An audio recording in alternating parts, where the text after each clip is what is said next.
নমস্কার বন্ধুরা, তোমরা যারা সাধু রামচাঁদ মুর্মু ইউনিভার্সিটি পিজি কোর্সে অর্থাৎ এমএ এমএসসি এমকমে ভর্তি হওয়ার জন্য তোমরা ফর্ম ফিল আপ করেছো। তোমাদের প্রফেসর মেল লিস্টটি পাবলিশ করে দেওয়া হয়েছে। সেই লিস্টে তোমার নাম রয়েছে কিনা কিভাবে দেখবে এবং নাম না থাকলে কি করবে, আজকে এই ভিডিওতে আলোচনাটা। এই ভিডিওটিকে সম্পূর্ণ দেখো। চ্যানেল নতুন থাকলে অবশ্যই চ্যানেলটি সাবস্ক্রাইব করে রাখবে, যাতে পরবর্তী আপডেট গুলো তোমরা পেয়ে যাও। আমরা সর্বপ্রথমে তোমরা সাধু রামচাঁদ মুর্মু ইউনিভার্সিটি অফিসিয়াল ওয়েবসাইটে চলে আসবে। এখানে আসার পর বন্ধুরা তোমরা একটু নিচের দিকে যাবে, সেখানে তোমরা একটি অপশন পাবে online admission programme for PG and others course 2024-25। অর্থাৎ তোমরা যারা পিজি কোর্সে এবং আদার কোর্সে অ্যাপ্লাই করেছো অ্যাডমিশনের জন্য, তোমরা এই লিঙ্কটাতে ক্লিক করবে। অর্থাৎ এই লেখাটির উপরে ক্লিক করবে। ক্লিক করার পর এরকম একটি ওয়েবসাইটে চলে আসবে, অর্থাৎ সাধু রামচাঁদ মুর্মু ইউনিভার্সিটির অফিসিয়াল ওয়েবসাইট চলে আসবে। এখানেই তোমরা প্রফেসর মেরিট লিস্ট বলে লেখা পাবে, অর্থাৎ লিঙ্ক পাবে একটি।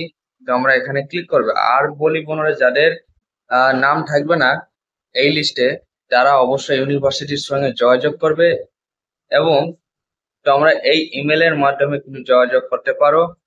21/9/2024, অর্থাৎ 6টা PM এর আগে, অর্থাৎ সন্ধ্যা 6টার আগে তোমাকে জানাতে হবে 21 তারিখের মধ্যে। যদি তোমার নাম না থাকে অবশ্যই এই ইমেল আইডিতে মেল করে দেবে। এবং যদি কারেকশন করো তাহলেও কিন্তু কারেকশন করতে পারবে। তোমরা লগ ইন করবে, অ্যাপ্লিকেশন আইডি পাসওয়ার্ড দিয়ে লগ ইন করবে, লগ ইন করে কিন্তু কারেকশন করতে পারবে। তো লিস্টটি দেখার জন্য পুনরায় এখানে প্রফেসর মেল লিস্ট যে লেখা রয়েছে এখানে তোমরা ক্লিক করে নেবে।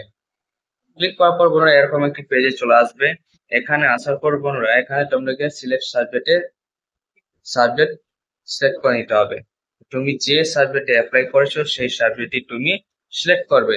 সিলেক্ট করার পর বন্ধুরা তোমরা পেজ পেজ সিলেক্ট করবে। পেজ 1 তোমরা অটোমেটিক সিলেক্ট করা থাকবে। এরপরে সার্চ অপশনে ক্লিক করে নেবে। সার্চ অপশনে ক্লিক করার পরেই তোমরা দেখবে তোমাদের নামগুলো চলে আসবে। অর্থাৎ এখান থেকে তোমার নিজের নাম দেখে নেবে।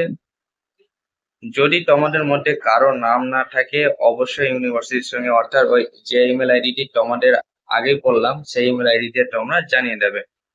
আশা করি বোনেরা তোমরা বুঝতে পেরেছো। কোনো প্রশ্ন থাকে অবশ্যই কমেন্টে জানাবে, যথাযথ উত্তর দেওয়ার চেষ্টা করবো। আজকে পর্যন্তই, থ্যাংক ইউ।